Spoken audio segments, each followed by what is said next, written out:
Olá, boa tarde. Sejam todos bem-vindos a esta sessão de apresentação de trabalhos da área de governança cooperativa, risco e compliance. Para o CNEAD 2024, meu nome é Mariana e vou estar auxiliando a sessão. Também estão presentes o assistente suplente, que é o colega Sérgio Vinícius, e o moderador, o professor José Roberto de Souza, da Universidade Federal de Minas Gerais. Eu peço desculpas por meu português, tá? Eu levo poucos meses no Brasil, mas estou tentando falar bem. Primeiramente, teremos a exposição de cada vídeo enviado, que durará no máximo 8 minutos, e logo após será aberto um espaço para discussão, também de 8 minutos. E o debate, como o professor falou antes, será feito ao final dos trabalhos e terá uma duração de 22 minutos. E após cada apresentação, a palavra passa para o moderador. Agora vamos dar início, então, a essa sessão de trabalho e passo a palavra para o professor moderador. Tayla, se você estiver preparada, pode passar o vídeo, que é o Thalia, primeiro se você trabalho. quiser, pode passar Ah, no sou eu que compartilho a tela? Não, eu compartilho, não tem problema. Ah, é porque tá aqui, mas aí eu fico com medo de às vezes ter algum problema aí, como vocês já estão. Vocês estão vendo minha tela? Tá iniciando. Pronto. Ainda tá preta a tela aqui para mim. Ah, agora sim. Agora, pronto. Vou colocar aqui. Olá, eu sou a Thaís, e esse estudo foi desenvolvido por mim, pela Fernanda Maciel e pelo Pablo Borges.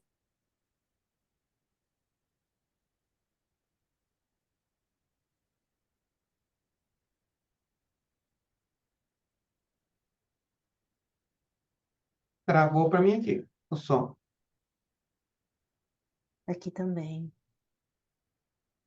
Eu vou desligar minha câmera, às vezes pode estar sobrecarregando, será? Vou desligar aqui. Vocês estão ouvindo? Não, Ah, está sem som. o som aqui está no máximo. Talvez. Vou desligar também na câmera. Talvez seja isso. Para ver se tem que ver. Olá,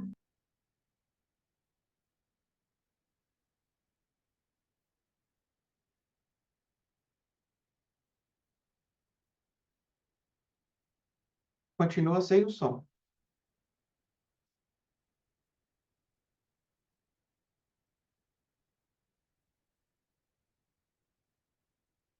Sério, você escuta alguma coisa? Para mim está sem o som. Aqui para mim também, sem som.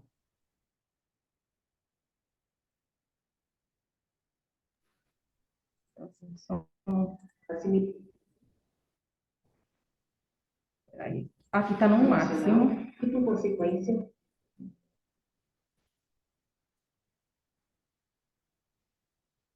Aí eu não sei o que está acontecendo. Sérgio, se você puder passar o vídeo, eu agradeço, porque parece ser que eles não estão me ouvindo. Tá. Então, vamos fazer o seguinte: se você. Outra forma, igual a gente fez de manhã lá, ô Mária. De repente, a professora é a Tayla, né? Tayla, É Taíla, isso? Taíla, isso. desculpa. É, Tranquilo. de repente, de manhã a gente teve um problema também. Na verdade, é o YouTube, que ele não está, às vezes, cooperando, a internet também. O que nós fizemos de manhã? Eu posso até fazer aqui também, não tem problema.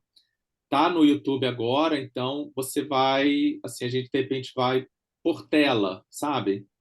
Apesar de estar no vídeo, você explica aí depois você fala, pode passar, aí a gente coloca o próximo slide, o que você acha?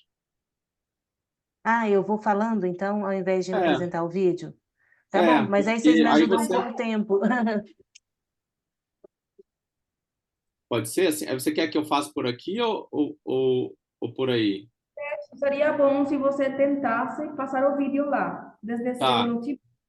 Talvez esse eu tenha som, porque Ah, como pode está dando. ser. Então, peraí. Deixa eu A só. Tayla, ela mesma não consegue passar, não? Ela compartilha a tela, ela passa e fala. Você acha que dá? Aí ela fica Peço mais perdão por segura. interromper. Não seria a configuração do próprio Zoom, não? Que vocês não ativaram a compartilhar o áudio, está compartilhando só a imagem? Seria isso, não? Eu coloquei compartilhar áudio do notebook. Não sei. Deixa eu ver se eu consigo fazer aqui. Um momentinho. Eu não tenho acesso nenhum aqui, tá? É só com vocês aí. Tá, um momentinho, tá? Peraí.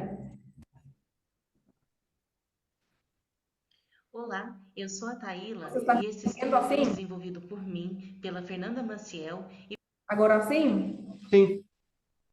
Pronto. Não, mas parou. Ela O pausou. início vai, depois para. Eu parei. Era aqui, Ah, então. tá. Isso. Olá, eu sou a Taíla e esse estudo foi desenvolvido por mim, pela Fernanda Maciel e pelo Pablo Rogers. E ele diz respeito: o Disclosure ESG impacta no custo da dívida? Uma análise do Brasil e de suas regiões.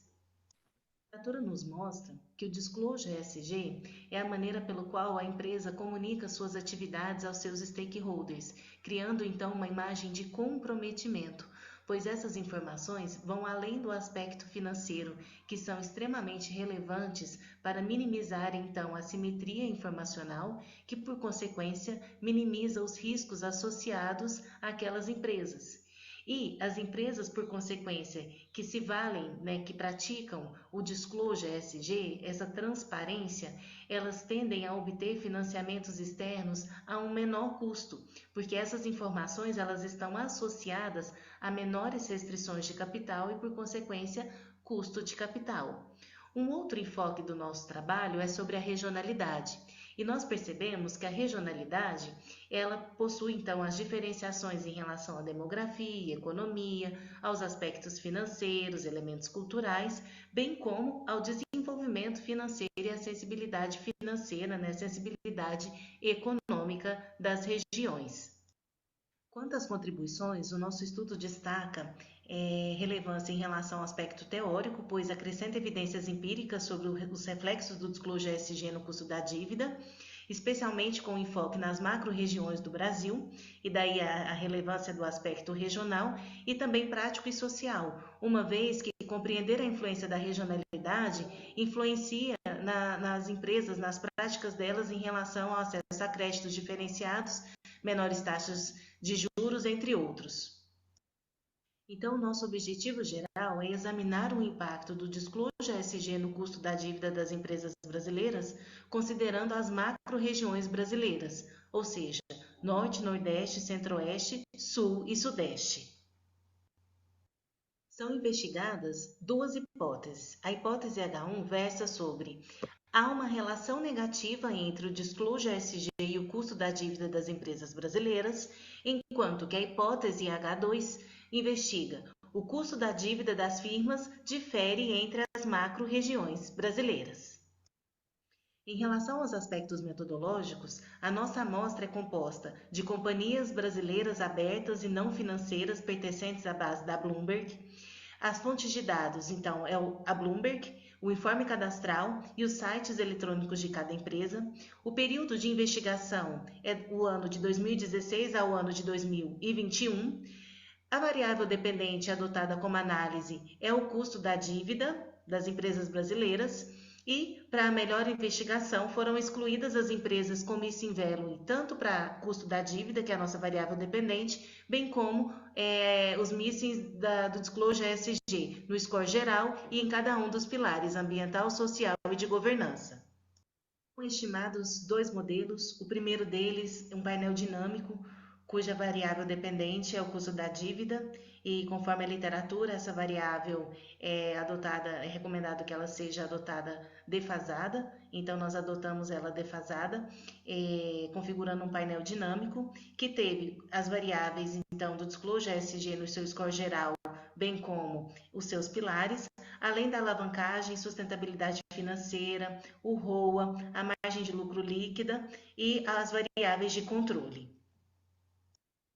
O segundo modelo é relacionado à regionalidade e foi adotado então um painel estático, cuja regionalidade foi uma dummy que abrangeu as macro-regiões do Brasil, Norte, Nordeste, Centro-Oeste, Sul e Sudeste, para investigar se de fato o custo da dívida difere nas macro-regiões brasileiras.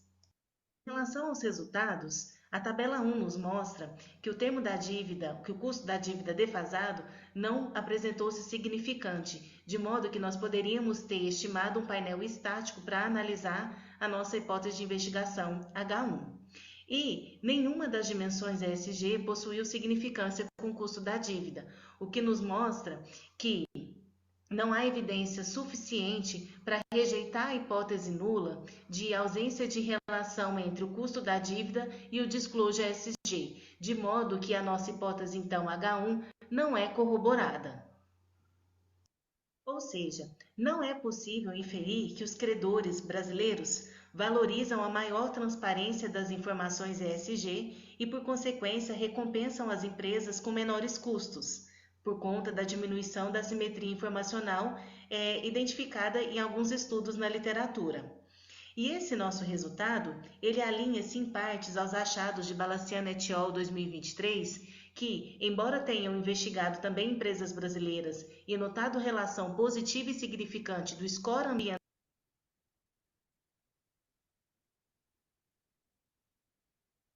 com o custo da dívida, eles não perceberam significância com os demais pares, evidenciando que o mercado brasileiro ainda é incipiente quanto às práticas de sustentabilidade, porque os credores ainda não visualizam os benefícios decorrentes das práticas ESG em relação à mitigação dos riscos e, por consequência, a redução do custo de capital. Já a tabela 2, que é um painel estático, ele analisa a relação da regionalidade com o custo da dívida e percebe-se novamente a ausência de significância do Disclosure ESG com o custo da dívida, mas relação significante a 1% das regiões, das macro-regiões brasileiras com o custo da dívida. Também foi possível notar a relação negativa e significante do custo da dívida com o ROA, ou seja, empresas mais rentáveis são consideradas menos arriscadas e, por consequência, se beneficiam com taxas de juros mais baixas. E em relação à dummy região, é possível então corroborarmos a hipótese H2, na qual tem-se que há diferenças das macro-regiões em relação ao custo da dívida das empresas brasileiras. Como conclusão, então, nós destacamos que os nossos resultados não sugerem que as empresas brasileiras com maior transparência elas se beneficiam com menores custos cobrados das instituições de crédito, porque as empresas brasileiras ainda estão em fase de amadurecimento em relação às práticas ESG. O custo da dívida ele difere-se nas macro-regiões do Brasil e nós apresentamos como limitações do nosso estudo o período analisado, porque é de 2016 a 2021, pois, como nós estimamos por GMM, nós perdemos números de observações. E também a proxy da regionalidade, que é voltada para o aspecto geográfico, sem abranger questões, por exemplo, de desempenho econômico ou financeiro. Além disso, nós sugerimos como contribuições para estudos futuros investigar a relação do Disclosure ESG com outros tipos de custo de capital, bem como também adotar outras proxies financeiras. Essas são as referências adotadas na nossa apresentação. Muito obrigada.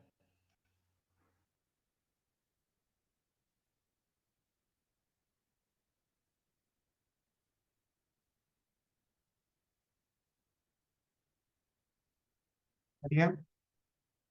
Diz respeito, o Disclosure ESG impacta? Pronto. A partir de agora, temos 8 minutos para discutir. Você podia Professor. retirar a transparência, caso queira, Maria. Posso.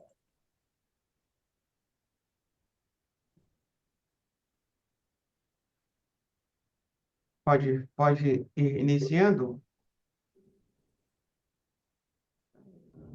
Que eu estou tentando Maria, aqui. pode ir iniciando?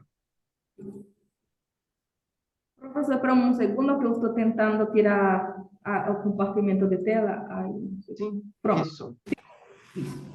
me desculpe. Bom, perfeito. Taila, Sim, boa tarde.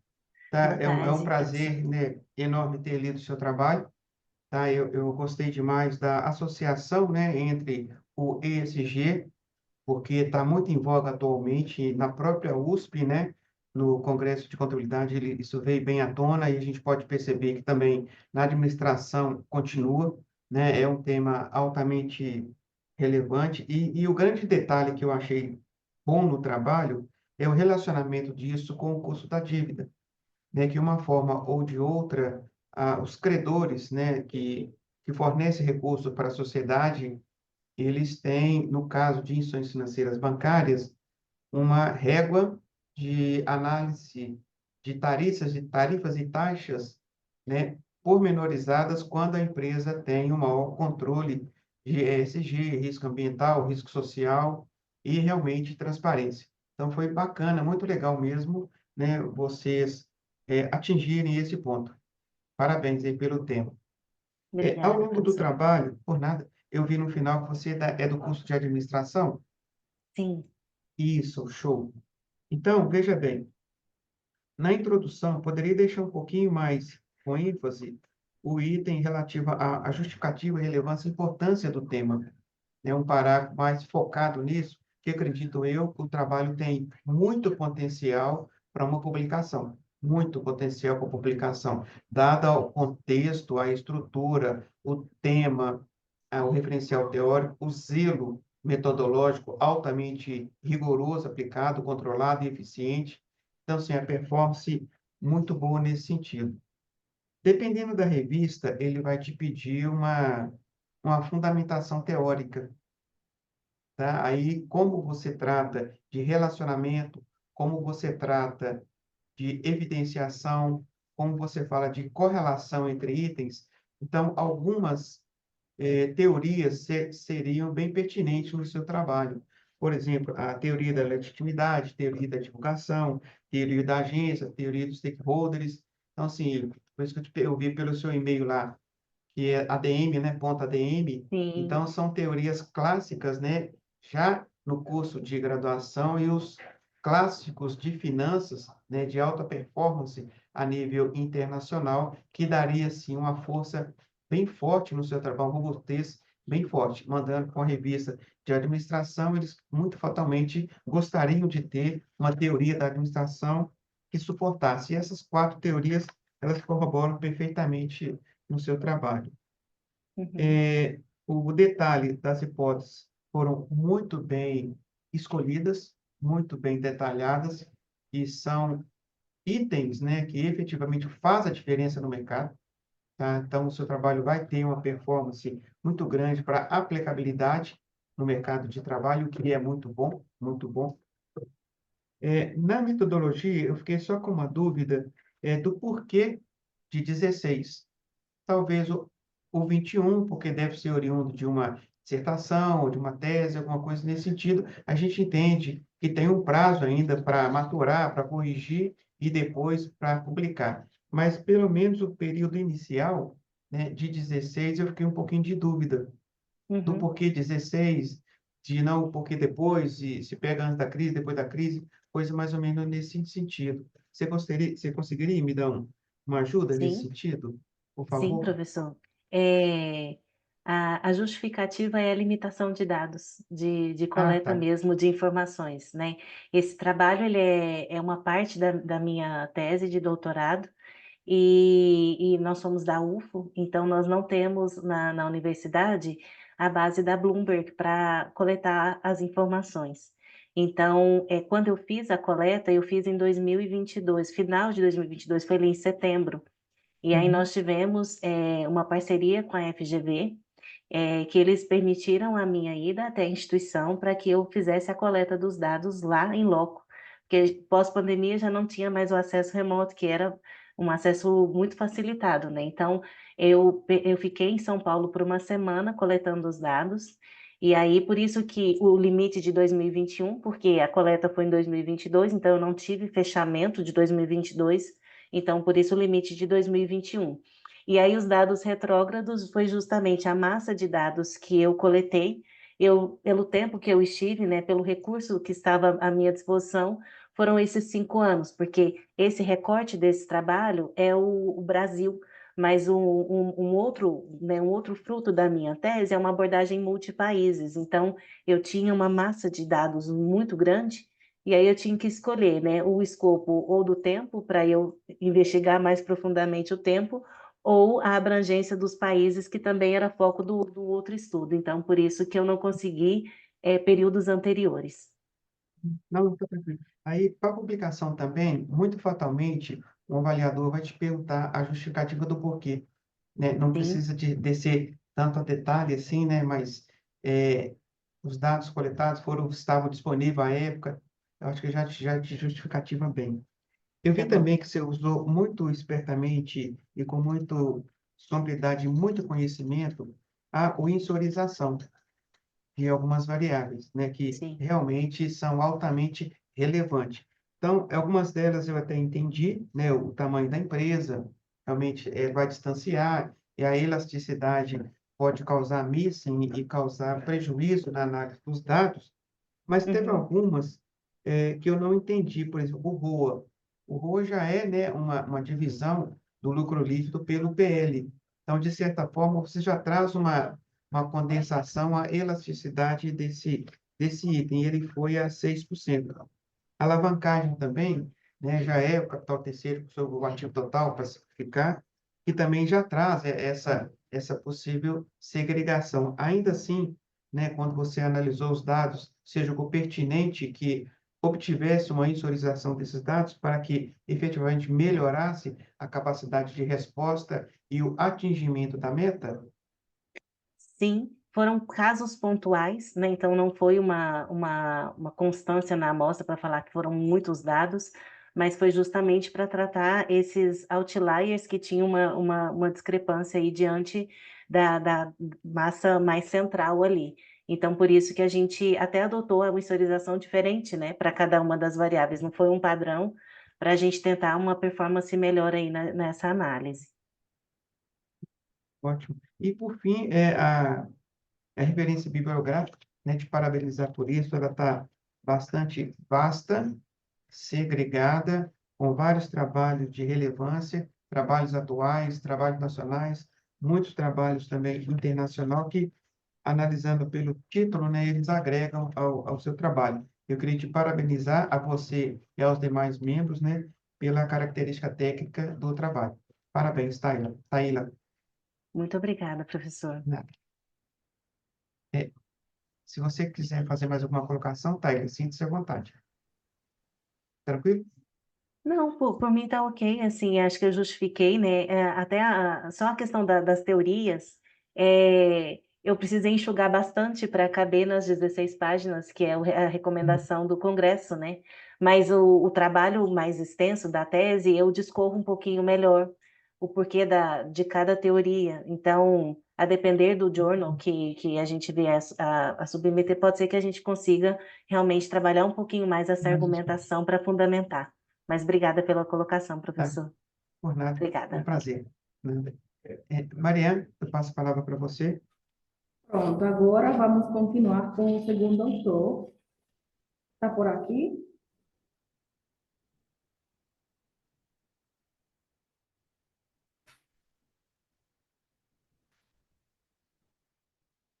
João, Oi, sou eu, João Marcelo. pronto. Oi. Oi, Quiser tudo fazer bem? a Boa apresentação tarde. ou quiser passar o vídeo? Não, pode compartilhar. Pronto. Agora eu vou compartilhar aqui.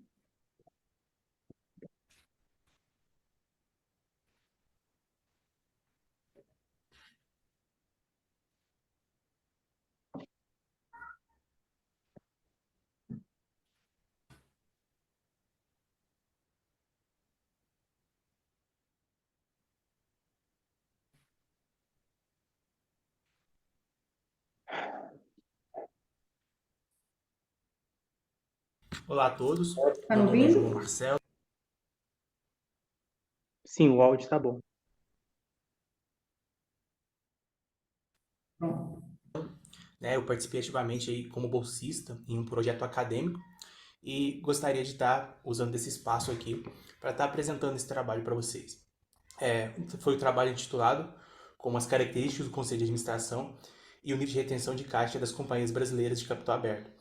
Antes de mais nada, gostaria de agradecer, né, a todos os orientadores que participaram aí de maneira efetiva nesse decorrer desse estudo, desse trabalho, como todos aí estampados aí na capa do trabalho.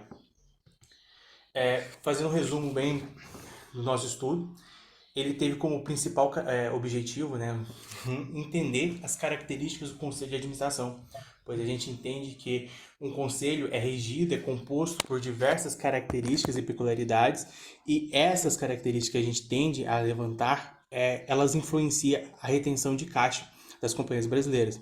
Dito isso, se justifica uma pesquisa dessa devido à importância do indicativo de retenção de caixa, que pode ser usado tanto para grandes importantes tomadas de decisões, tanto internamente quanto externamente. Para fins, né, de conseguirmos entender essa relação entre esses dois parâmetros, a gente utilizou, né, a gente optou por uma análise de regressão para dados em painéis, né? Então, a gente tem a intenção, a partir desse trabalho estatístico, entender a influência do CEO positivo no nível de retenção de caixa e o tamanho do conselho, se tem a capacidade aí de ir contra, de controlar, de fato, fazer o trabalho de um conselho administrativo. As principais características do nosso trabalho focou nas características isoladas, então a gente realizou um levantamento de todas as principais características que a gente a fim do levantamento teórico, que possibilitou a gente encontrar essa relação. Não só isso, a gente também queria a interação entre essas variáveis, a gente queria a relação entre uma e outra variáveis a fim de explicar o nosso fenômeno. Mas com isso a gente também tinha um interesse sobre os períodos de crise. A gente entende que períodos de crises afetam também diretamente a retenção de caixa e, sendo assim, a gente também entende essa relação entre esse parâmetro e a necessidade de incorporar essa variável ao estudo. Sendo dito tudo isso, a gente, né, articula o nosso objetivo, que é verificar o efeito das características do Conselho de Administração no nível de retenção de caixa das companhias brasileiras de capital aberto.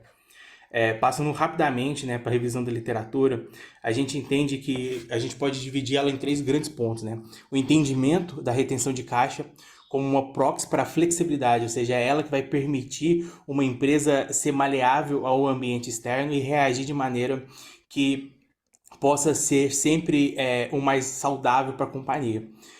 Dito isso, o Conselho Administrativo tem ali a sua capacidade de controlar e fiscalizar as ações do CEO. Então, esse Conselho de Administração, ele tem a necessidade de exercer um poder a fim de controlar, e não só várias outras questões, como a retenção de caixa, fazer com que ela permaneça em níveis saudáveis para a organização. Sendo assim, ela tem a obrigação de reduzir os conflitos de interesses compostos na teoria da agência, né, a fim de minimizar os custos e ajustar o nível de retenção de caixa. Também tem um outro aspecto, né, que conselhos vigilantes que façam esse trabalho, que desempenhem esse papel, ele tem a capacidade de controlar uma dualidade CEO ou uma possível conflito de interesse que haja dentro da empresa. Falando um pouco mais dos nossos dados, da nossa amostra, a gente fez um recorte temporal de 2010 e 2021, né? A gente coletou os dados das empresas de capital aberto da B3, totalizando aí 2.389 observações. Os setores financeiros eles foram excluídos devido a questões peculiares do segmento, né? Eles seguem uma regra, uma legislação própria em questões de retenção de caixa, então eles foram excluídos. Para fazer a coleta desses dados, a gente utilizou 2 grandes bancos de dados. A Economática para retirar todas as questões financeiras, todos os dados financeiros, e questões de características do Conselho de Administração foram coletadas no formulário da CVM, né? Trouxe aqui uns gráficos para a gente conseguir entender o que de fato é essa amostra, como ela se comporta, né, ao decorrer do período estudado. O que a gente vê aqui que nesse gráfico é que as linhas, as colunas azuis, né, são os que as empresas que não possuem a dualidade CEO, enquanto as vermelhas têm. Então a gente consegue ver essa posição das empresas ao decorrer do tempo estudado. Quando a gente compara essa questão com a retenção de caixa, a gente consegue perceber uma coisa bem interessante. Repare na linha vermelha, que são as empresas que não possuem a dualidade. Reparem para você ver como ela é bem mais estável, bem mais linear comparada às outras empresas, com picos e vales muito maiores, né? Quando a gente olha o tamanho das empresas ao decorrer dos anos, então a gente tem uma queda, mas a gente consegue constatar que em períodos de crise o tamanho do conselho tende a ter uma elevação e depois que ele passa a crise ele tende a decair até se ajustar em seu tamanho ideal. A gente também consegue ver que conselhos medianos entre 5 a 11 membros, eles têm ali uma estabilidade na retenção de caixa mais, né, muito mais estável no decorrer do tempo, proporcionando assim uma saúde mais apropriada aos... Agora já indo para a regressão de fato, a nossa análise, ela teve a capacidade de afirmar que o tamanho do conselho e a dualidade influenciam o nível de retenção de caixa. Quando a gente compara variáveis de interação, confirma que o tamanho influencia negativamente o nível de retenção de caixa, conforme a gente pode ver na regressão 3 e 4. Já a dualidade, ela apresenta um sinal positivo somente na regressão 2 e 4, que não possui essa variável de relacionamento. Quanto relacionada às duas variáveis, tanto a dualidade quanto o tamanho, ela já representa um sinal oposto, ou seja, né, o efeito negativo da dualidade depende dos conselhos com um número maior de membros. Então, a depender de como o conselho se forma, como o tamanho dele ele vai interagir diretamente, ele vai ser capaz de controlar o CEO, ele vai conseguir exercer a função de um conselho administrativo. Aqui você pode ver já o restante, a segunda parte da tabela das outras variáveis. Fazendo as conclusões breves, em linha com a teoria da agência, a gente verificou que o CEO tende a influenciar positivamente o nível de retenção e o tamanho do conselho de administração inverte essa relação, o que confirma o efeito de monitoramento. O tamanho foi identificado que o período de incerteza influencia e aumenta o nível de retenção de caixa. Então, sim, essa é uma variável que ela tem que ser levada em consideração, que ela tem a capacidade de influenciar o nível de retenção de caixa. Só isso, também o comportamento do conselho e do CEO. Então, ou seja, a dualidade de poder exerce uma influência negativa em retenção de caixa. Essas foram as principais conclusões que a gente conseguiu chegar com o nosso estudo. Falando um pouco sobre limitações da nossa pesquisa, a gente verificou que uma limitação por parte do nosso modelo teórico, onde encontramos uma premissa de exogeneidade das variáveis independentes. Então, a gente recomenda aí para estudos futuros que eles criem um modelo estatístico, utilizem um modelo estatístico mais robusto, capaz de mitigar esse obstáculo e conseguir trazer dados mais precisos. Essas são as nossas referências. Eu agradeço a atenção de todos. Espero ter sido lúcido, conseguir transmitir as informações do nosso trabalho. Muito obrigado.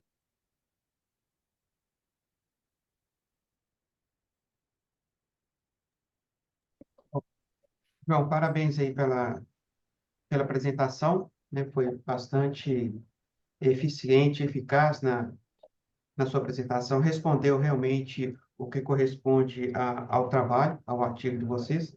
Eu só tenho algumas sugestões, João, se você me permitir julgar pertinente, para que possa dar uma performance do trabalho. O tema, ele é altamente relevante, tá? A gente vê detalhes aí de aplicabilidade do conselho de administração, características de conselho de administração, influência desse conselho de administração no resultado das empresas, e a gente tem empresas de grande renome com problemas, com detalhes, principalmente recuperação judicial e extrajudicial. Uma boa parte dessa performance, né, ela transpassa a informação do conselho, que é o CA. Então, o seu trabalho é altamente relevante nesse ponto. Inclusive, eu até te sugeriria, na parte de introdução, trazer um pouco dessas situações. A gente tem algumas situações públicas aí, né, como as lojas americanas, por exemplo, e tem outras empresas, Renova, Seara, Casas Bahia, então alguns itens, né, que pode, assim, julgar o seu trabalho como importante e relevante, porque é isso que define, né? A gente tem os gestores para fazer o resultado e o CA realmente para gerir aquela coisa e fazer rentabilizar aquele processo. Então, quando não há uma conversa entre eles, aí realmente isso traz algum detalhamento. Enfim, linka muito bem com o trabalho da Taíla, né, quando ela fala do disclosure. Bom, no título do trabalho, João, eu achei bastante interessante, mas pelo resultado, eu acho que está mais para influência das características do CA em relação ao nível de retenção, e não tão somente a característica. Eu acho que a influência da característica é que vai efetivamente ter um reflexo no nível de retenção de caixa. Aí fica, assim, sugestão para vocês, né, para vocês darem uma analisada nisso. E eu senti falta também na introdução de uma questão de pesquisa.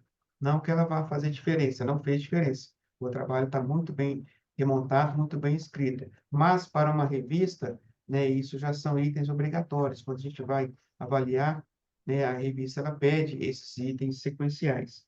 Gostei muito quando você trouxe as contribuições do seu trabalho, várias, e o parágrafo da lacuna, que também deixou muito bom e mais rico a performance do trabalho. Então, isso aí ficou fenomenal.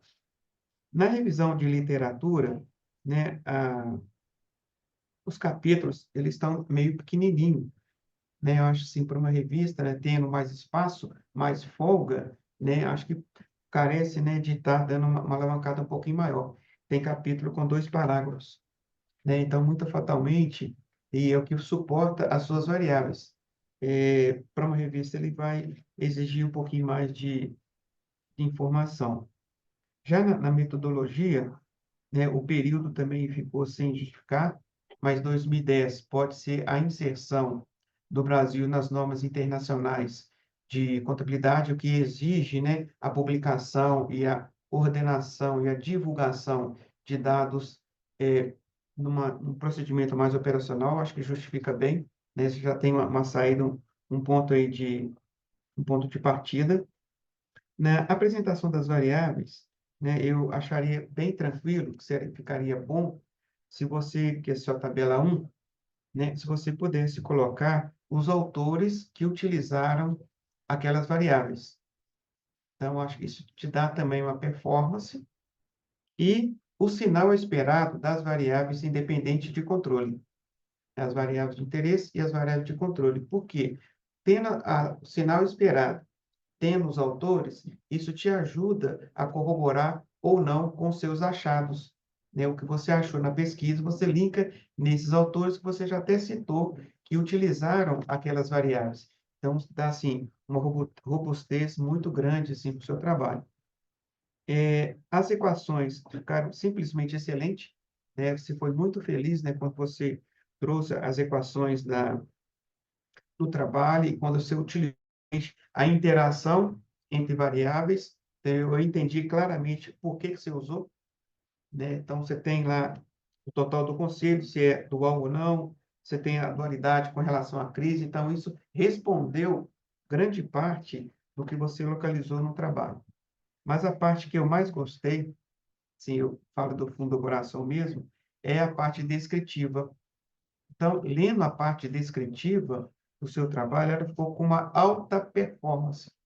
Então, você consegue ver, assim, claramente, aplica claramente a usabilidade do seu trabalho no mercado, porque ele está muito claro e a gente enxerga nos períodos anteriores o que houve nesse período. E aí sim, a gente passa a entender qual a influência dessas características que trouxe a possibilidade de retenção de caixa, possibilidade de performance, mas assim, muito, muito bacana mesmo. Essa parte ela está muito condizente. Uma coisa que eu fiquei um pouco na dúvida, que seria a tabela 4, mas ela está com a numeração, depois tem que só ajustar no trabalho, tem dois números da tabela 4, são os níveis, né, das equações que você rodou. Equação 1, 2, 3, 4 e 5. Eu não entendi muito bem qual foi o critério, né, desse nível. Então, quando você cita lá atrás a variável, lá na página 3, né, Cambria et al. 2021, ou explicar lá na página 3, ou explicar lá na página 10, antes da tabela 4, né, qual foi o segmento dos 5 níveis de variável dependente que você utilizou. Então, assim, ficaria assim, bastante firme no trabalho. Uma dúvida também na tabela 4 é que lá na variável ano, está tudo sim. Aí eu fiquei sem saber o que que seria esse sim e se na realidade esse sim era um adame, né? Em algum momento para trás, na apresentação das variáveis, lá na página 3, né, variável binária anual. Aí trouxe a palavra sim, mas sim, eu fiquei um pouquinho de dúvida. Para melhorar também, ainda na página 10, você traz duas variáveis, pet out e agora CO share, né, que eu não entendi, porque elas não estão no contexto das variáveis e elas não estão no trabalho de resposta. Aí pode ser que, como você deve ter recortado de um outro trabalho maior, né, essas variáveis ficaram um pouquinho assim fora do contexto. Aí ela aparece também lá na página 13. E eu gostei muito da formatação das suas conclusões, da forma com qual você trouxe e chamou para si a responsabilidade da sua pesquisa. Então, eles ficaram muito convincente, muito forte, muito atuante, bem objetivo mesmo. Eu te parabenizo bastante por isso, né? As suas conclusões vende o propósito ao qual você fez com o título e o objetivo. E nas referências, né, aí já com um trabalho maior, com mais tempo, com mais páginas, né, você podia estar alavancando essas referências também. Acho que melhora um pouco a performance do seu trabalho. Então, tão logo você coloca as referências nas variáveis, né, você aproveita elas aqui também. Então, o seu trabalho vai ficar assim, altamente robusto, e o assunto é um assunto muito relevante. Então, a gente tem vários detalhes de várias empresas, né, que têm a conjugação de variabilidade ou especificidade ou influência de um conselho de administração na retenção de caixa. Uma grande maioria é insuficiência de caixa. A insuficiência de caixa gera uma melhor performance. Então, você conseguiu cruzar isso aí, analisando a característica de um CA efetivamente com a situação de volume de retenção de caixa. À medida que detém menor retenção, automaticamente exige maior capacidade técnica de gestão por parte do CA. Então, isso você trouxe claramente nas suas variáveis, nas suas análises descritivas. Aí, parabéns por isso, João. Aí eu te passo a palavra, se você quiser esclarecer algum ponto. Não, muito obrigado pelas críticas, eu vou levar todas em consideração e fico feliz por ter conseguido trazer o trabalho aqui para vocês. Agradeço muito a oportunidade. Obrigado, João. E, na realidade, são apenas sugestões, tá? Por favor. Não me Sim, cabe sem criticar, com toda humildade, são só sugestões mesmo, para você levar o trabalho para frente. Eu acho que vale a pena, é um trabalho também que tem potencial de publicação para uma revista, que é o caminho que a gente faz. A gente passa para o Congresso, ajusta, né, colhe, né, as informações e leva para uma revista, um periódico. Parabéns, João, e a toda a equipe lá. muito obrigado. Né? Mariana, devolvo a palavra para você. Certo. Agora vamos dar continuidade ao terceiro trabalho. Aqui está Michael. Michael, você pronuncia assim o nome dele? Michael? Michael?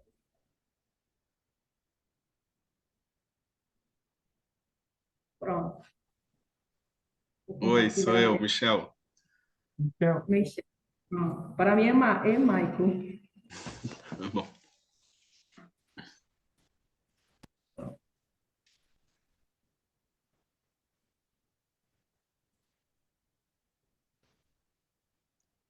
Olá a todos. Meu nome é Michel Teixeira Pereira. Tá me ouvindo? Eu tô. Pronto, fica. Olá a todos. Meu nome é Michel Teixeira Pereira. Eu sou doutorando pela Universidade Federal de Santa Catarina e hoje eu vou apresentar para vocês o trabalho intitulado Atuação do Comitê de Auditoria na Agressividade Tributária e no Valor de Mercado das Empresas Brasileiras de Capital Aberto. Esse estudo ele foi realizado em parceria com o meu orientador, o professor Dr. Alex Monsoy Ribeiro.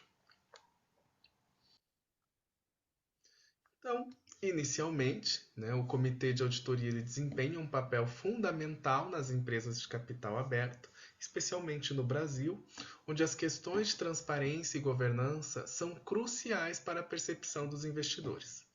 Além disso, o comitê ele tem um papel essencial ali na supervisão das práticas contábeis e na mitigação de práticas tributárias agressivas, o que pode influenciar diretamente o valor de mercado dessas empresas.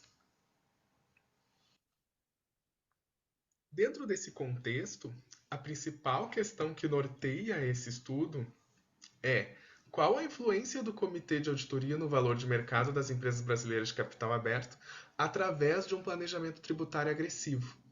Então, nós buscamos responder como o comitê pode, através de suas ações, afetar diretamente a percepção do mercado sobre essas empresas.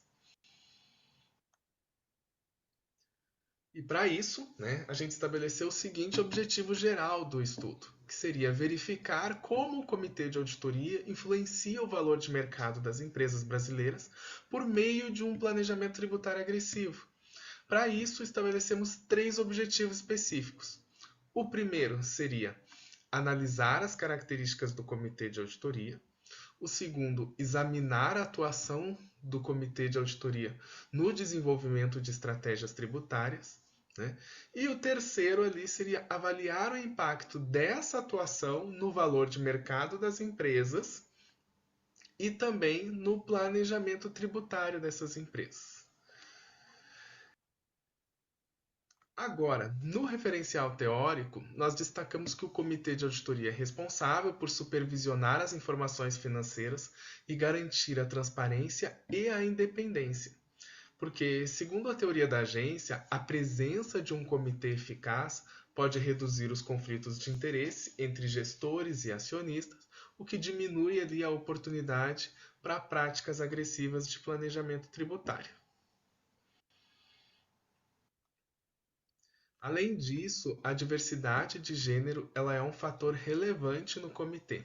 Algumas pesquisas mostram que a inclusão de mulheres melhora a qualidade das decisões estratégicas. Outro aspecto importantíssimo seria ali a independência dos membros do comitê. Membros independentes com expertise financeira, eles tendem a aumentar a eficiência na supervisão e no controle das práticas contábeis. Passando para a metodologia, nós utilizamos uma abordagem quantitativa para analisar empresas brasileiras de capital aberto que divulgaram formulários de referência entre 2014 e 2023. Os dados foram coletados na plataforma da Economática e, inicialmente, a amostra contou com 369 empresas, mas após a exclusão de casos incompletos, nós ficamos ali com 243 empresas. Utilizamos como variáveis dependentes o Q de Tobin para medir o valor de mercado e a ETR para medir a taxa efetiva de imposto, que seria ali a nossa métrica de planejamento tributário, ou agressividade tributária. Agora nós vamos falar sobre o primeiro modelo, que busca entender a influência do Comitê de Auditoria sobre a ETR, sobre a taxa efetiva de imposto, para a gente ver ali a questão da agressividade. Essa equação econométrica ela utiliza variáveis juntamente com diversidade de gênero, tamanho e independência do comitê para avaliar como esses fatores afetam o planejamento tributário da empresa. No segundo modelo, nós analisamos como o comitê de auditoria influencia o valor de mercado, utilizando o Q de Tobin, né, como a nossa variável dependente. Aqui, nós também avaliamos o impacto da diversidade, do tamanho e independência do comitê sobre a percepção do mercado, e aí, consequentemente, sobre o valor de mercado dessas empresas. Agora, vamos ver a análise descritiva. Na análise descritiva, o Q de Tobin ele apresentou uma média de 1,25 com uma mediana de 1,10, o que reflete ali uma avaliação de mercado relativamente estável.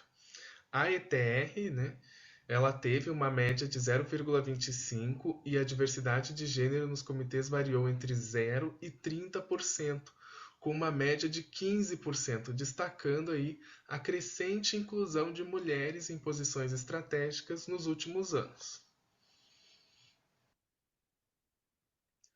Os resultados econométricos do primeiro modelo eles mostram que a diversidade de gênero ela tem um impacto positivo significativo no Q de Tobin, indicando que os comitês com maior participação feminina eles tendem a aumentar o valor de mercado das empresas. No entanto, o tamanho do comitê ele mostrou ali uma influência negativa marginal, sugerindo que os comitês muito grandes podem ter dificuldades em tomar decisões eficientes.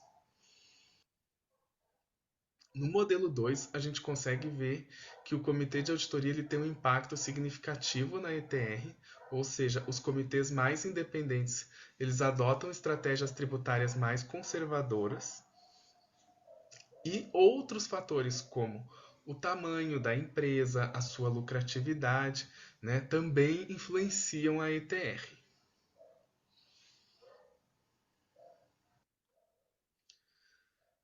Resumindo, né, os principais achados do nosso estudo falam que a diversidade de gênero no comitê de auditoria se mostra positivamente relacionada ao valor de mercado, enquanto o tamanho pode, em alguns casos, prejudicar a eficiência. A independência do comitê foi relevante tanto para a redução da agressividade quanto também para o aumento no valor de mercado. A estrutura e a qualidade do comitê de auditoria, elas desempenham ali um papel fundamental na governança corporativa e no planejamento tributário das empresas, e esses resultados eles oferecem insights importantes para os gestores e reguladores que buscam melhorar as práticas de governança e garantir conformidade tributária e, ao mesmo tempo, maximizar o valor de mercado das empresas brasileiras.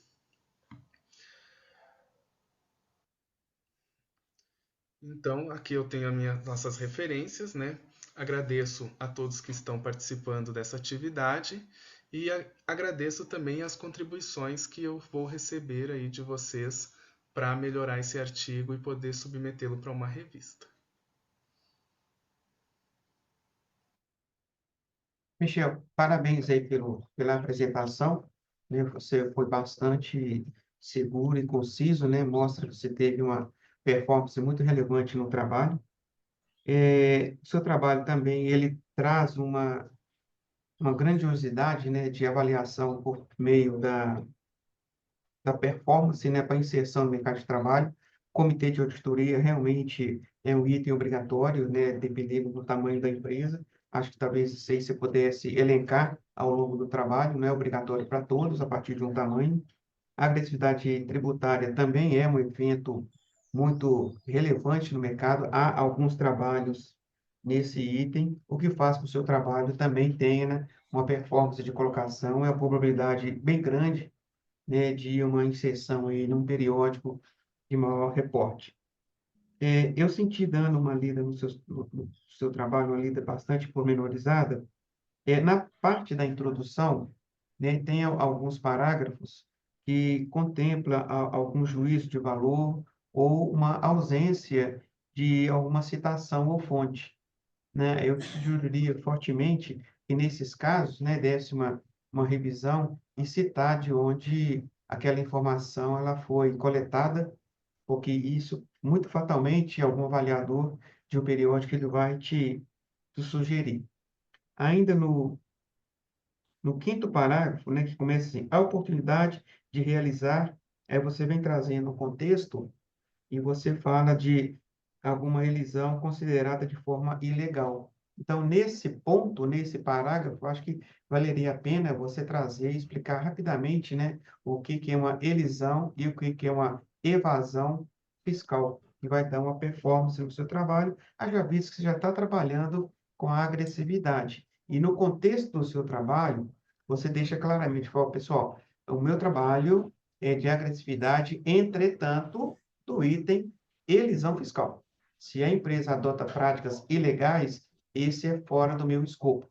Então, você foi muito feliz e muito seguro quando você trouxe isso. Então, isso deu, assim, uma credibilidade muito grande ao continuar lendo o seu papers, porque realmente, pô, esse pessoal aí é sério, eles querem efetivamente ver a parte boa, né, de o que que a empresa pode fazer em prol de um conhecimento alavancado técnico, de um planejamento tributário correto e eficaz. Foi muito, muito legal.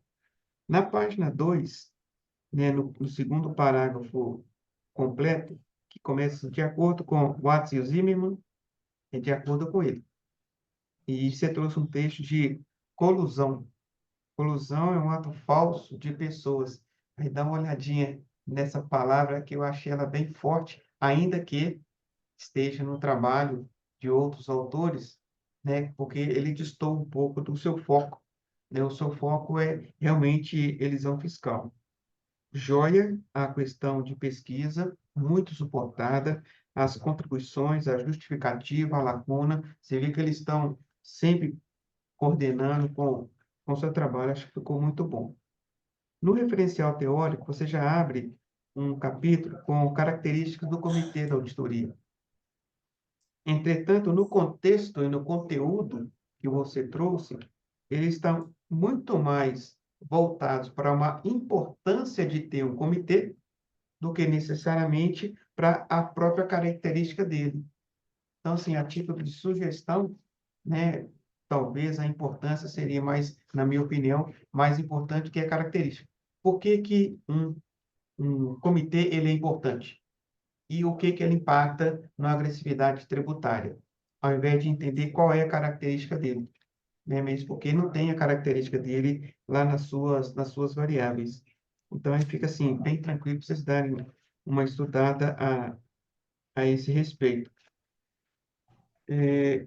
Já lá nos procedimentos metodológicos, eu achei bem tranquilo, né? Ficou muito bom a formatação das variáveis que você trouxe, né? Também o período de 14 a 23, justificar o porquê de 14, né? Eu não consegui ver na normatização societária, na normatização federal, algum item, né, que fizesse com que em 14 tivesse um procedimento metodológico diferente de uma agressividade tributária.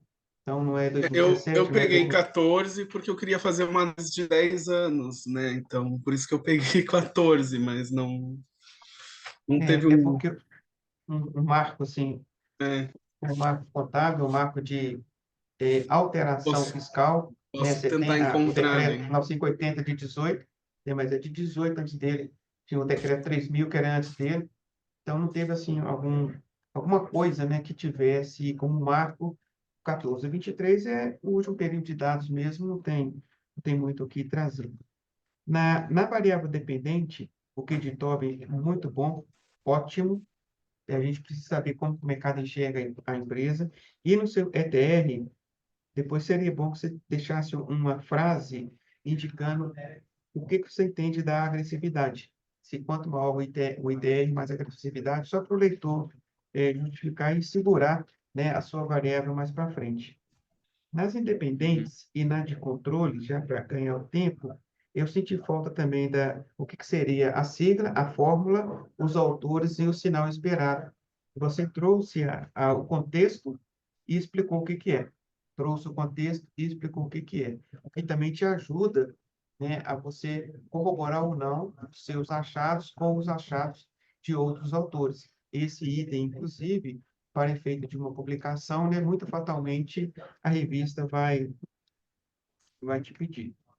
Lá no item 3.4, nada de relevante, né? No seu modelo 2, tanto no escrito, no papel, quanto na apresentação, ele consta o ETR nos dois modelos.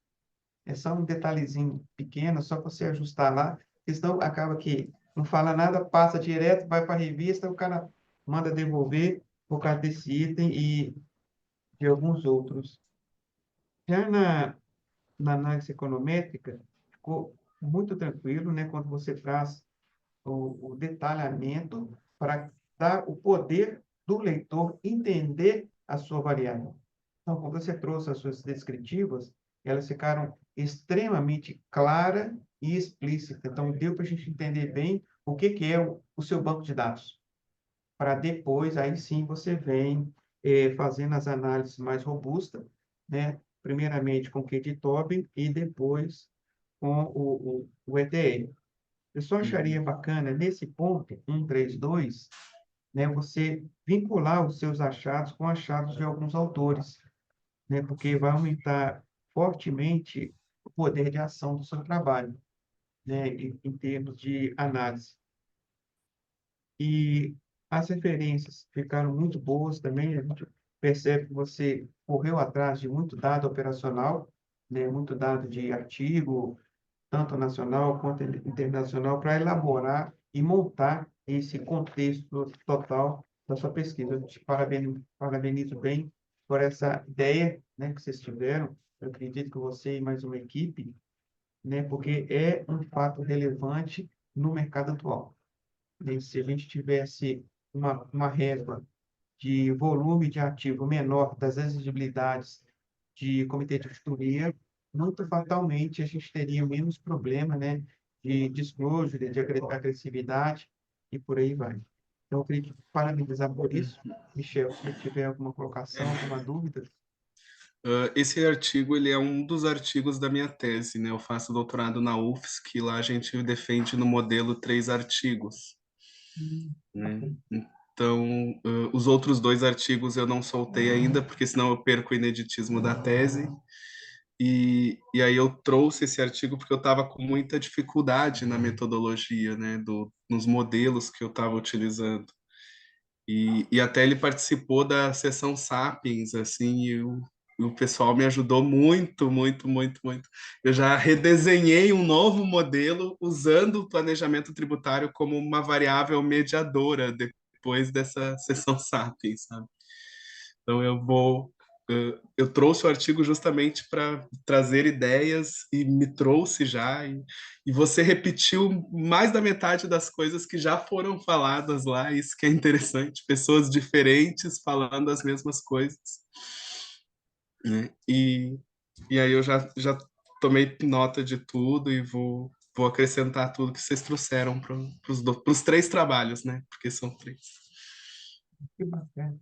São 3 Parabéns, trabalhos. então, Michel. Então, um eu vou olhar as características do comitê, outro as características do conselho e outro o perfil do acionista controlador, né? Foi uma excelente ideia que vocês tiveram. Parabéns, Michel. Obrigado. Mariana, passo a Bom, palavra para você. dando continuidade, nosso seguinte autor não tem vídeo, professor. Acho que ele tem que apresentar ao vivo. Não sei se ele está aqui. Quem que é? Sei, não tenho nome. Eu não tenho nome. O nome do trabalho é Características do Conselho de Administração e Desempenho dos Bancos em Ambiente Macroeconômico. É o trabalho número 410. Quatro, sim. Sou eu, pessoal. Boa Ah, tarde. Tudo bem? É boa tarde, porque tudo bem, Jorge? só que ocorreram alguns problemas, eu não consegui fazer o vídeo. Porém, o SEMEAD permitiu, né, que fosse, ainda assim, fosse apresentado. Então, não quis perder a oportunidade. Boa tarde a todos. Professor Roberto, eu estou com um problema, além do vídeo, né? Um problema que eu não consegui entrar pelo Zoom, que eu estou no banco nem no computador nem no notebook, então eu estou pelo celular, certo? Eu vou tentar compartilhar a tela aqui do celular Deixa eu ver se eu consigo. Se não for possível, Jorge, não se preocupa com isso. É preferível você manter a sua apresentação aí e você vai falando sobre, né? E a gente vai te acompanhando e, obviamente, a gente vai dar uma atenção maior, né? Porque a gente vai ter que concentrar bastante na sua fala e, de momento algum, isso será um impeditivo para você poder, né, conversar com a gente, Perfeito. apresentar para a gente o seu trabalho. Perfeito, professor, eu agradeço. Peço desculpa, não é muito comum eu fazer esse tipo de coisa, mas foi um problema técnico e realmente não está sob meu controle. Mas agradeço a possibilidade. Esse trabalho, inicialmente, ele é um trabalho bastante embrionário, é uma iniciativa do Laboratório de Métodos Quantitativos da Universidade Estadual do Ceará, do qual eu sou coordenador atualmente, e é um trabalho promovido basicamente pelos alunos de graduação. Então, eu, como professor, fico muito feliz assim de a gente estar inspirando alunos de graduação em ciências contábeis a fazer esses trabalhos. Então, como o professor Roberto falou, o trabalho é intitulado Características do Conselho de Administração e o Desempenho dos Bancos em Ambiente Macroeconômico. Eu contextualizo esse trabalho no sentido de que a gente, recentemente, desde a crise de 2008, a gente identificou, naquele momento, algumas situações que colocaram em xeque a atuação dos conselhos de administração na governança dos bancos, de modo geral, pessoal lá dos bancos americanos. Então, nas últimas décadas, a gente viu crises, fraudes contábeis, problemas de gestão que levaram dúvidas realmente sobre a efetividade dos conselhos de administração. Então, diante disso, a gente entende como relevante entender como as características do conselho de administração, de fato, se correlacionam com o desempenho dos bancos. E esse trabalho ele tem ele tenta preencher uma lacuna que é trazer os aspectos macroeconômicos para discussão. Então, o objetivo do trabalho é estabelecer as relações entre características do Conselho de Administração e o desempenho dos bancos, sob uma perspectiva do ambiente macroeconômico. A questão de pesquisa que a gente buscou responder é que quais as características do Conselho contribuem para o desempenho dos bancos, levando em consideração, obviamente, o cenário macroeconômico. A gente tem como variáveis, a gente tem como hipóteses se o tamanho do Conselho de Administração influencia, percentual de conselheiros independentes, o percentual de mulheres no Conselho de Administração, as medidas de diversidade cultural, a frequência das reuniões e a participação do CEO no Conselho de Administração. A gente utilizou a base de dados da Refinitiv, da Aecon, né? E dos dados macroeconômicos, o IMF Data. Então, a gente trabalhou com 657 observações, referentes a 132 bancos, de 15 países, no horizonte ali de 2009 a 2018. Porque esse período, a gente teve logo em seguida a crise a crise mundial causada pelo coronavírus, e a gente não queria, talvez, enviesar os resultados em razão da situação de exceção, principalmente em relação aos dados macroeconômicos. Então, a gente trabalhou com duas variáveis de desempenho, que é o ROI e o lucro líquido, e as variáveis explicativas, que são o tamanho do conselho, diversidade de gênero, diversidade cultural, separações de funções, né? Se o CEO ele participa, ele é presidente ou não do conselho de administração, participação do CEO no conselho, independência do conselho, números de reuniões. E a gente controlou também ali o tamanho dos bancos. Como variáveis macroeconômicas, a gente utilizou o PIB, a inflação e a taxa de juros e a liquidez medida pelas reservas internacionais de cada país. A gente utilizou inicialmente um modelo hierárquico linear com medidas repetidas e testou, né, se realmente era aderente, se tinha ali granularidade dos dados suficiente para isso. E, alternativamente, a gente também fez uma análise com dados longitudinais, dados em painel. A gente estimou por meio do R, e como os resultados, inicialmente a gente testou um modelo nulo contra um modelo MQO, e verificamos que os modelos hierárquicos eles eram mais aderentes, considerando ali o likelihood, né, o log leak dos modelos. Então, a gente seguiu por um modelo hierárquico linear.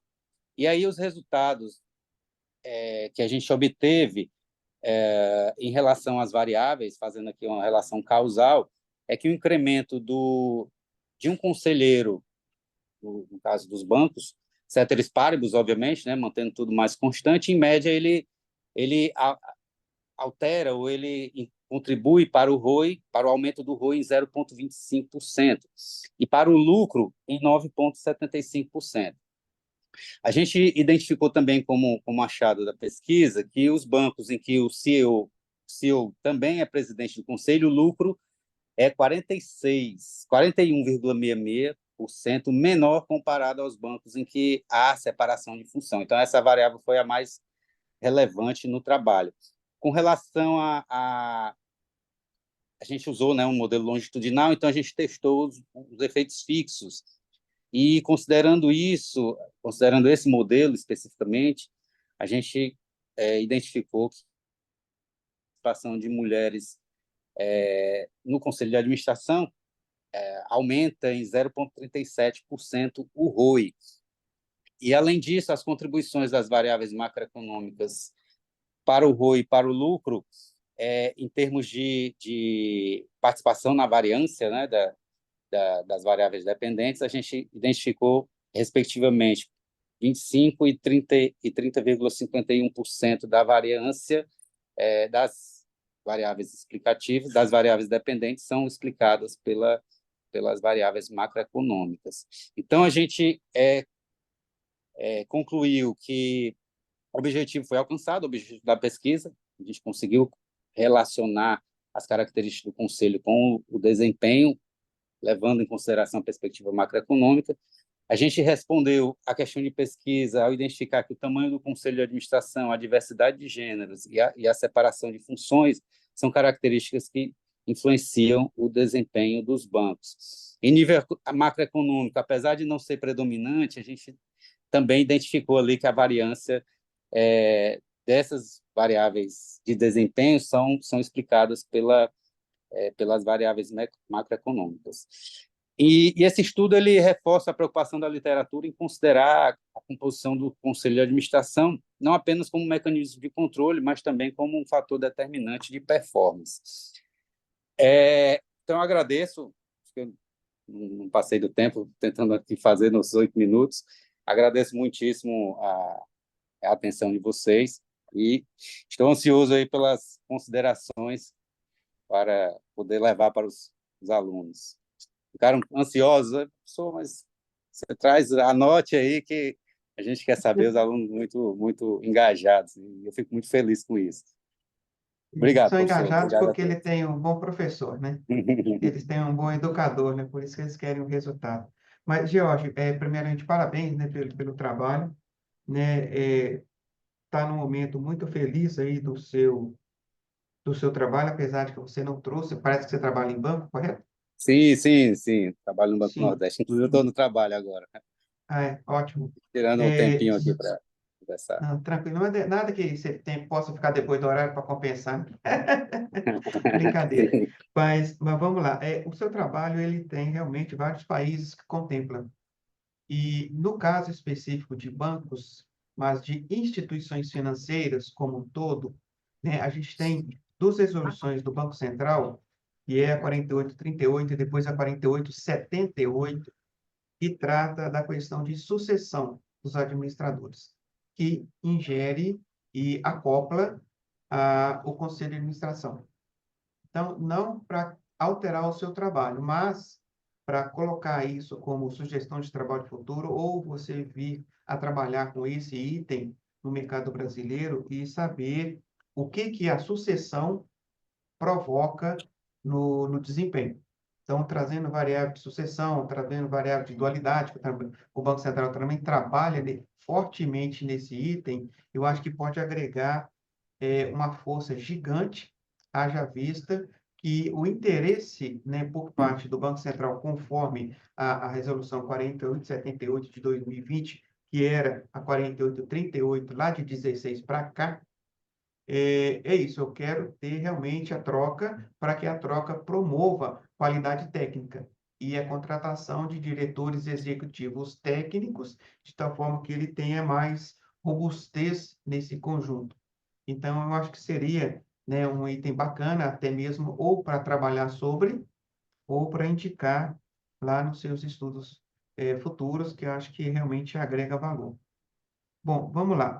Na introdução, né, eu acho que você poderia trazer mais força incisiva, né, da relevância, da contribuição, do trabalho, da justificativa, né, porque é realmente um item relevante, né, tal qual a gente tem em empresas regulares e regulamentadas, também no aspecto de instituição financeira, né, a própria Lei 45/95 do Basto Federal, ela trata dessa regulamentação e não fica fora, né? O detalhe é que o Banco Central acompanha mais de perto, né? Então evita problemas maiores e tem um maior volume de controle. Então acho que poderia, né, o seu trabalho entrar nesse sentido para efeito de introdução. No seu referencial teórico, ele ficou muito bom. Entretanto, né, nas suas 5 páginas que você trouxe dele, estão um pouquinho misturados os assuntos. Então, dentro do contexto, a título de sugestão, tão somente, né, para melhorar e facilitar uma análise do leitor, trazer subcapítulos, né, de teoria da agência, que você já traz isso no contexto, o conselho de administração, que você já traz no contexto, e desempenho, que você já traz no contexto. Então, eles só estão juntos, né, porque dependendo da revista, ele vai te exigir isso aí separado. Então, a revista já manda separado, se quiser juntar, só tira o título e o trabalho já está ordenado. Então, no contexto dele, ficou um pouquinho misturado nesses 3 assuntos. Todos estão lá. É só realinhá-los, né, de uma forma mais sequencial. O seu objetivo com a questão de pesquisa está muito concatenado, maravilhoso. Você viu que o pessoal trabalhou direitinho e teve realmente preocupação com isso. Em relação às hipóteses, nada contra, você traz a hipótese, justifica a hipótese e tem o autor que corrobora ou não com aquele item da hipótese. Eu só achei um pouquinho de quantidade elevada, né, para um artigo, né? Você está com 7 hipóteses. E o que seria até bom, mas quando você entra nos seus resultados, todas elas não aparecem, nem todas aparecem, nem de aspecto de aceitar ou rejeitar, e nos seus resultados também não. Então, sim, trouxe muita hipótese justificada, bacana, então, ótimo, mas na hora de justificar e apresentar, elas não concorreram. Então, isso aí Professor, ficou um pouquinho deixando a só- desejar. Acho que, por favor. eu queria só fazer um comentário, aproveitando a oportunidade. Como eu falei, esse trabalho ele é embrionário, mas ele já evoluiu.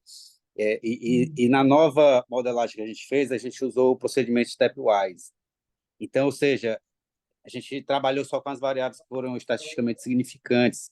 Então, esse seu comentário vem a calhar no sentido da gente reduzir as hipóteses para trabalhar só aquelas que efetivamente contribuíram para o trabalho, né? Então, obrigado nesse sentido. Tranquilo. Foi muito bacana os dados que você pegou da Refinitiv Econ. Então, você conseguiu pegar aí inúmeras empresas de 15 países diferentes, o que melhorou a performance do seu trabalho. Muito bom. As suas dependências também estão muito relevantes, né? Você pega o ROI do PL e o lucro logaritmizado, então ficou muito bom. Nas suas preditoras e nas macroeconômicas, ficou tranquilo, vocês trouxe estudo técnico anterior sobre isso, mas o sinal esperado para corroborar ou não do que você esperava com os seus autores e facilita na hora de você responder.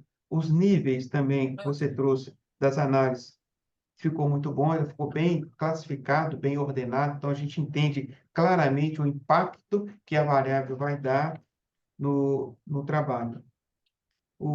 Você trouxe, né? Eu até achei bem legal. Você fez o R como apuração, né? E trouxe os principais logs de associação dos pacotes, né? A gente não tem espaço aqui para colocar a modelagem no final, mas eu usei essa modelagem aqui, e o que ficou bastante tranquilo nesse sentido. Eu senti um pouquinho de falta da apresentação dos pressupostos, apesar de que você comenta sobre, né, item a item, muito tranquilo, o que você citou como pressupostos realmente são os pressupostos necessários para a aplicação no modelo, mas nos deixou, assim, bastante curioso para ver o número. Você citou e não apresentou o número, né? Não apresentou a tabela deles. Então, seria bom que eles tivessem, né? Porque melhora a performance de análise para efeito das variações. Eu vi também que algumas variáveis não significativas você comentou sobre, aí é critério, é o jeito, é o gosto, né? Normalmente, significativa, a gente dá uma ênfase, corrobora com o trabalho e não foi significativa, a não ser que seja uma variável de interesse muito relevante, né? A gente traz ela no contexto e faz menção sobre. Eu acho que não foi o caso. Já no capítulo 5, né, que você traz os resultados, é aquele detalhe das hipóteses, né? Eu só vi lá a hipótese 6, a 1 e a 6, você comentou sobre. Aí ficou faltando as outras, né, a 2, 3, 4, 5 e 7, para mencionar sobre elas. Mas quando você trouxe a hipótese, você trouxe o seu achado, você corroborou ou não com estudos anteriores. Então, ou seja, quando caiu no trabalho, ficou maravilhoso. Só que alguns ficaram fora, né? Aí a gente fica sem entender, poxa, mas por que ficou fora? Ele não trouxe informação nenhuma. Já na conclusão, ficou muito bem.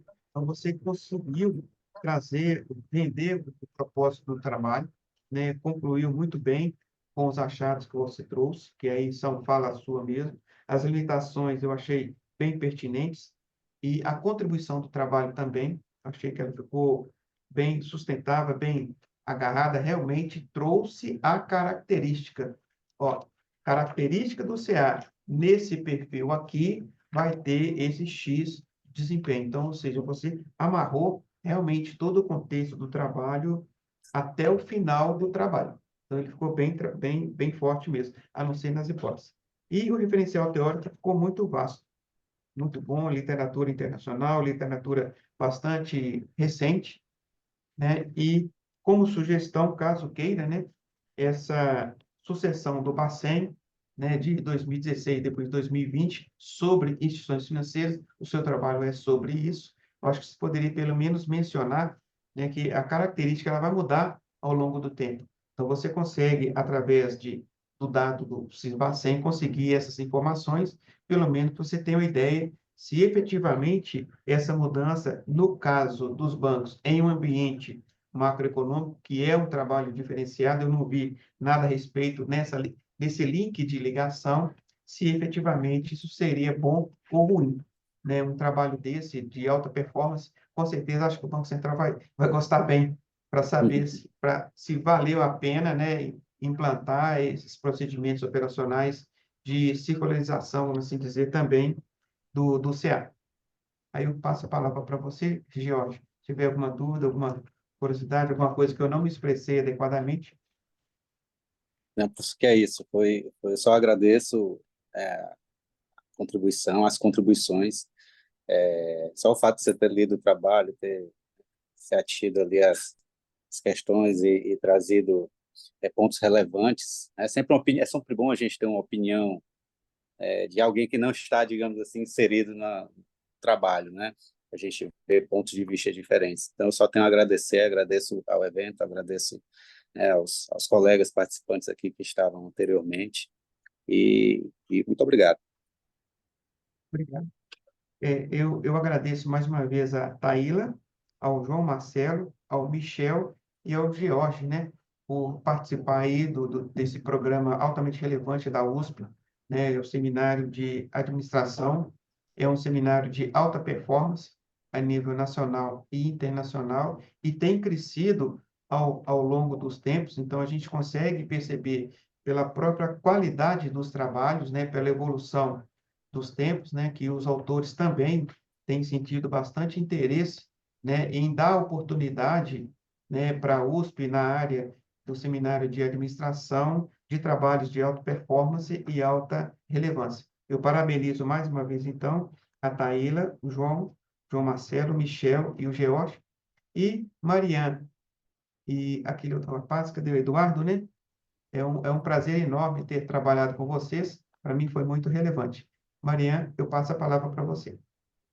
Pronto. Finalizando a sessão, queremos agradecer a todos os que participaram conosco, parabenizar aos autores pelos trabalhos aqui apresentados, ao moderador, o professor, que foi muito ótimo com o tempo, e pela sua disponibilidade e colaboração que trouxe a essa sessão a assistente, meu colega Sérgio, por ter contribuído com a organização da mesma. Foi um momento grande de aprendizado. Pedimos, por favor, antes de sair, avaliem a sessão pelo link disponibilizado no chat, por favor. E esperamos contar com vocês em outra ocasião. Muito obrigada. Muito obrigado, Mariana. Muito obrigado a todos. A gente está no nosso tempo, tá bom? A gente conseguiu cumprir o tempo. Obrigado, Obrigada. gente. Boa Obrigada. noite. Fiquem com Deus. Obrigado, pessoal. Boa noite. Muito Não obrigada. esqueçam, por favor, responder a encosta. Aqui.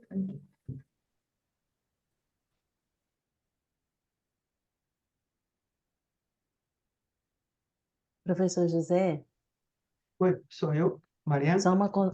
é a Taíla, professor, eu queria só Tudo bem, agradecer. Taíla?